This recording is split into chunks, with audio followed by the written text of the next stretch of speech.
Good morning and welcome to PSJA Java Chat, your morning chat with your favorite PSJA ISD instructional technology integration specialist, where we discuss EdTech tools and trends with invited guests and, of course, our morning coffee. Welcome to PSJA Java Chat, episode 11. Today we're joined by Iris Castillo and Felis Ojeda, our district innovators of the months of March and April. They are teachers at Garza, Pena, and Palmer Elementary, respectively. They are both passionate about integrated technology in the classroom and actively incorporate technology. Hi, good morning, everyone, and welcome to our first Java Chat in May. Today, we're doing a double session with Miss Iris Castillo, our innovator for the month of March, and Mr. Felis Ojeda, our innovator for the month of April. Good morning, everyone. Morning. We're going to start us off with a quick question, and it's going to go first to Ms. Castillo. And we want to ask you to tell us a little bit about yourself and your educational experience. Well, my name is Ms. Castillo. I'm a fourth grade teacher at Garza, Pena Elementary. I've been in the district for 8 years, but I've taught for 5. They started me in pre-K, actually, and then they said, you know what, we're moving you to 4th. So I've been in yeah. So it was quite a shock, but, you know, I've been doing well. So good. Yeah. And how about you, Mr. Ojeda? Tell us a little bit about yourself and your educational experience. Well, my name's Felis Ojeda. I've been working at Palmer for 23 years already. Wow. For PSJA. Yeah. I'm mostly 3rd grade and about 2 years of first. And first was a lot harder. I don't know why. I thought it was going to be easy, but it was hard. But 3rd grade, I've been in 3rd grade. First is a transitional year. They're coming from kinder and pre-K and used to more of center-based. And yeah, first they're learning a lot more different things. So yeah, I can understand how it can be a lot more difficult. Yes, 1st grade is the hardest grade, I think, of all the grades to teach. So kudos to you for taking on that challenge. So, Mr. Ojeda, how did you get into using instructional technology in your classroom? Well, basically through the help of my colleagues. Like, I'm like really old school. I used to be like, no, I don't want to use it. But yeah, when you have a good group, they'll tell you, no, don't worry, it's pretty easy. And they'll teach, like by doing it first, practicing it at home, and then doing it in the classroom. That's how I started. Being open-minded. Good. That's good to have that open mind, because it's okay to try new things. They don't come out perfect right away the first time, but it's good to take on that challenge. Ms. Castillo, what about you? How did you get into using instructional technology in your classroom? What helps me a lot is our CIT. She always we always go to her meetings, and she always has something new to show us, and I love it. Like, I love going like, oh my God, like that's so cool. And like, oh, she loves teaching it to us too. So it's always awesome going to her meetings and learning new things and trying it in the classroom, like right away. Like it just to see it work with the kids. It's like, wow, like, these are awesome, trainings that are offered to us. So that's another, our main reason why I integrate technology, because it's shown to me, and I'm like, oh, because I don't always have the time to, oh, what's new, or I'm a mom of 3, and I'm running around all the time after work, and I don't have time to just sit down and scroll and see all these new things. So it's really nice to have those meetings so that I can get, oh, like, this is new, like we could try it out, and that's how it was introduced mainly. Great. I'm happy to hear that you attend those trainings with your CIT, because they are a great resource at each campus that we have at the elementary level. So I'm glad to hear that. And thanks for trying out what she has, what she's showing you. That's awesome. Yeah, we're very happy to hear that. It's kind of like giving us feedback of what we do with our CITs. And picking up back a little bit on that one, I want us to share some of the tools that you've been using, and you can tell us, what did you learn mainly this year? What new tools did that meetings give you that you liked a lot? One of the tools that I liked was, especially because of our STAR testing, was that ChatGPT. Uh-huh. Like my mother-in-law, she's a technology person, and I was like, oh, okay. She would always talk about AI, and I was just like, oh, like all right. And then they introduced it to us, and I was like, oh my God, like that's so cool. Like here. And I actually had a coworker who was on scrolling on Facebook and one of her, teacher pages, and she saw that one was where they were putting in their their extended constructed responses into them with the rubrics, and they were rating them for them. So then when we found out that they were going to be using AI to rate the papers now for STAR, I was like, oh my gosh, like this is perfect. Like it gives us a little insight on how it's gonna work and how they'll read those papers. So I did it with my students, and and they're like, put mine in, and I would put theirs in, and it would tell them like, oh, you need to work on this and this, and they were like, okay, like. So I even had like my daughters in my class, so I put hers in, and it gave her an 8 out of 10, and she was like, like, cause she wanted 10. But she was like, well, what do I need to do? And it tells her exactly what she needed to do. So after then on, she started writing her papers exactly the way like it told her to do it. So I was like, oh my God, this is so perfect. Like it's really good, for them to see, and especially because put mine, because they want to see what the AI is gonna say. What's it gonna say? So, and nobody was scared and nobody was embarrassed, and it was really cool, like for them to see, this is how it's possibly going to be graded. Like we have to make sure that we're following the rubric and doing all these steps, and it was a really nice tool for them to use this year, and also making it easier for us. Yeah. Like lesson, like, oh, you need a lesson plan on this. Okay, well, I don't have time. Like, and you real quick, and it'll throw out things like nothing, and you're like, wow, like I was so amazed by it. I was like, this is so cool. Like, so I really like that one as well. Very nice. So ChatGPT was the main one that you've been using for ECR grading? Yeah, it helped us at the end when we found out. Yeah, as soon as she told us, I was there at softball practice using it on my phone, like trying to do it on my phone, like, oh, okay, this is cool. Like, so, and then we went to the computer, and it was easier on the computer. But yeah, I use that, and I use Canva a lot too with my kids. Yeah. Introduced Canva to them, and they really enjoyed it. So I was like, oh, that's neat. And Mr. Ojeda, how about you? What type of technology tools have you been using with the students? I've been And- using Nearpod a lot for science, Uh-huh. and well, the kids love Lookit and GymKit Uh-huh. for like those help me focus on teaks that are not tested a lot, but they're gonna come out like odd and even and all that stuff. Miss Cantu also helped us with iReady, Imagine Math, how to focus certain lessons just for that certain kid, like differentiate. That has helped me a lot. Like also I've been using well, Google Classroom a lot lately. Like we would only do that for assignments, but now it's actually part of the lesson. Like every week we have everything ready. Like the lessons and the activities, games, because the children love games. Like Yeah. that's what I use the most. Like Google Slides for research. Like right now we're Uh-huh. doing research on a state they would like to visit, and it allows them to research, download, and they're even doing their own QR codes. Like I never used to, I didn't know how to do that, but with the kids and everything, like with my partners, they figure things out. Like once you let Nice. them, you give them a rubric and they'll figure it out. Like Nice. mhm. Thank you. I want to encourage you, both of you, if you have not tried Magic School, which is it's AI based, but it's tools already created. So you just fill out a template that it gives you the information of what you need. So for example, if you want to unpack a teak, you can just put the teak and it will give you all the information unpacking it and everything for you. And we've seen one of our CITs last Thursday impressed me with what he was doing with creating a game. What was he transferring the game to GimKit? Wasn't it, Debbie, or Yeah, Mr. GimKit. Kikerina? I think so. He asked somebody create. He put create a tablet with these parameters, and then you can upload the table, not a tablet, the table into an Excel file into GimKit. So then you tell them exactly, I'm like, fill this and this and that. All the questions and the answers were there, filled out on the table, and it just transfers to GimKit.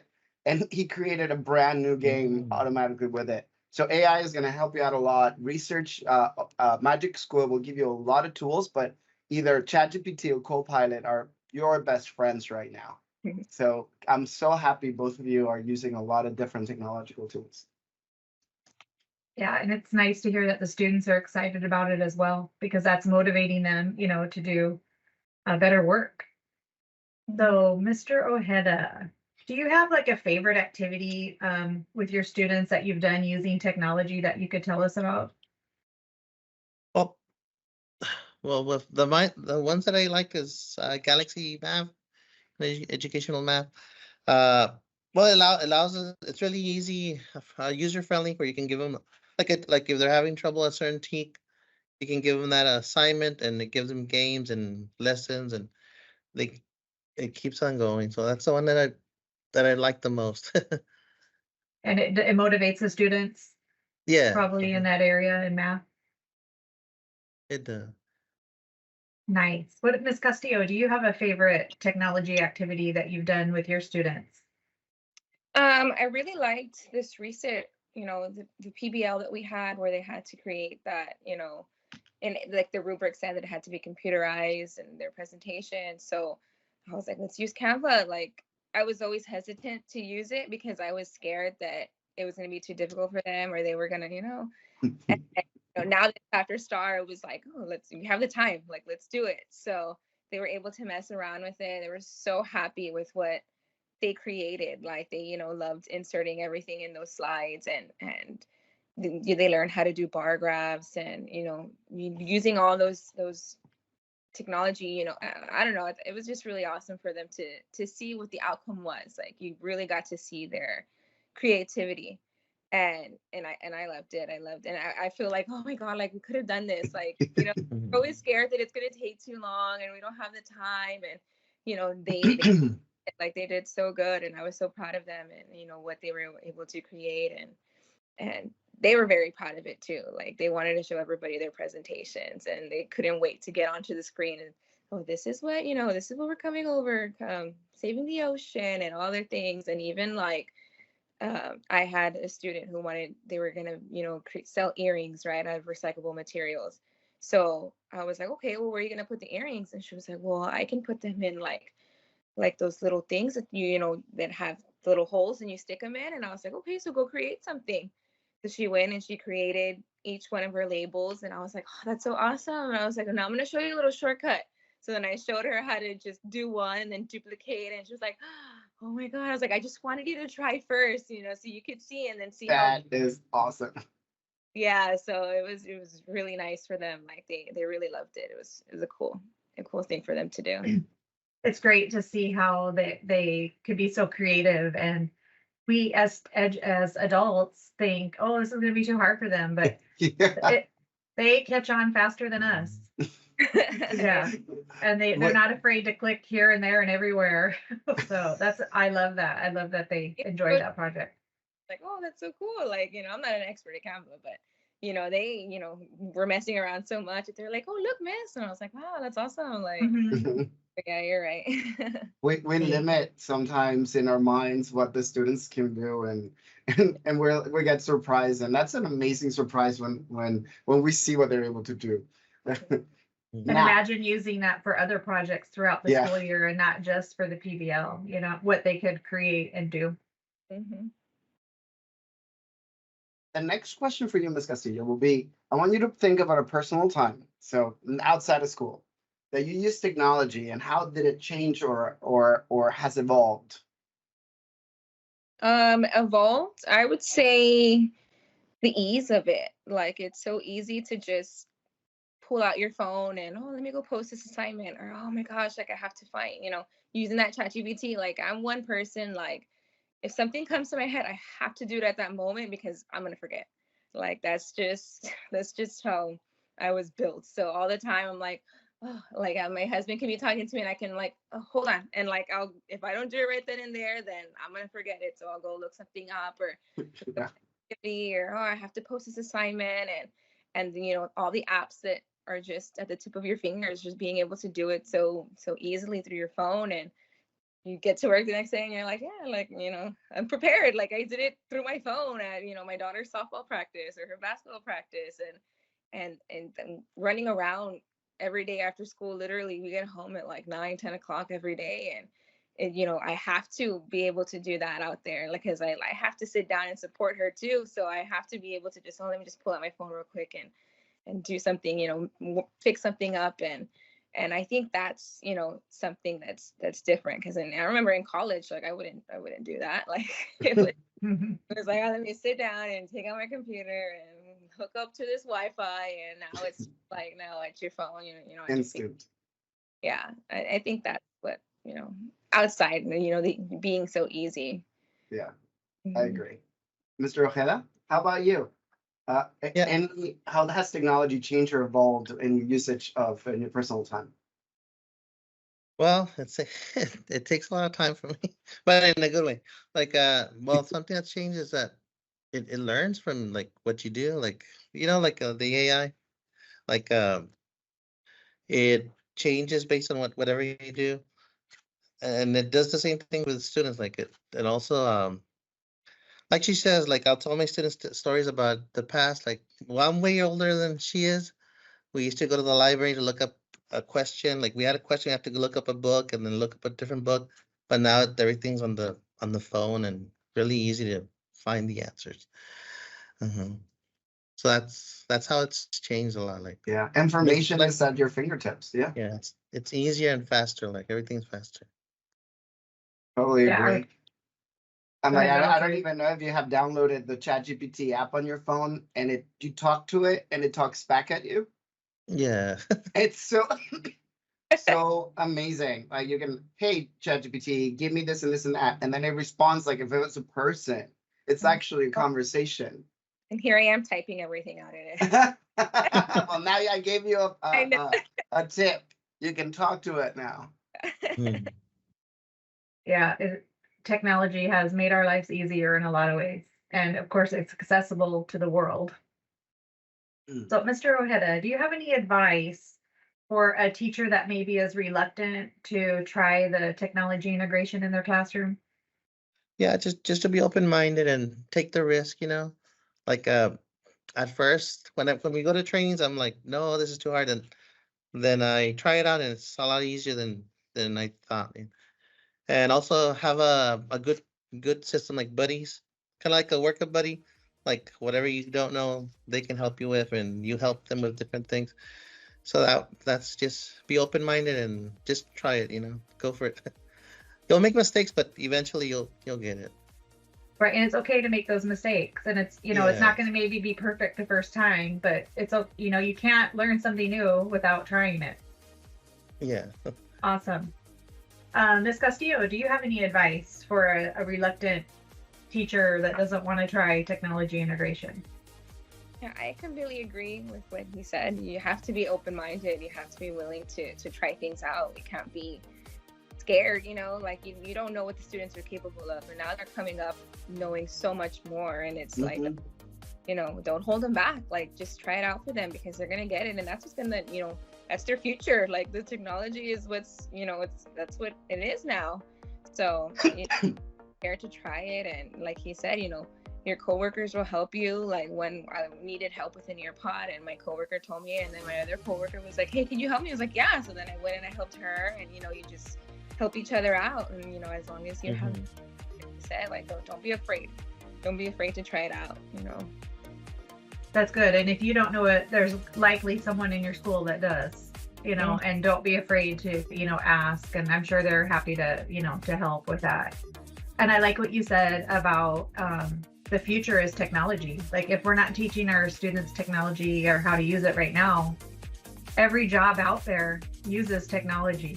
I mean, there's probably few jobs that don't, so they do need, to know how to use it. So I like that you pointed that out. Totally agree. And I really like what you said, that you learned something and then you were able to teach it to somebody else. Because when you go into that level, when you become the teacher of something that you just learned, then you're really applying and you're really knowing that tool. So you're owning it now. So I'm very, very proud of both of you. Thank you. Thank you. Anything else either of you want to add? I think we're good. Yeah. No, just help each other and Uh-huh. and we'll be fine. Like, yeah, that's it. Like, Well, we do appreciate both of you you're definitely, you must stand out at your campus of, as being technology users, since you were the chosen at your campus to be the integrators of the month, and then the write-ups that your CITs did for you stood out to us as, that's why we chose you as the innovators. So we were happy that we could talk with you today and hopefully motivate some other teachers out there to take that step and, just try to use a little bit of technology with their students. And I think most teachers are now, but there are some reluctant teachers out there. And, it's not good to use it 24/7, of course, but it is good to use it in some parts of the day. And so we're happy, and we're so thankful that you two could join us this morning. Yeah, my pleasure. Thank you so Thank you. much. Thank you. Have a Keep on fabulous transforming the day. kids' lives. Yes. Thank you. Thank you. All right. Have a wonderful day. Thank you. You too. Bye. Bye-bye.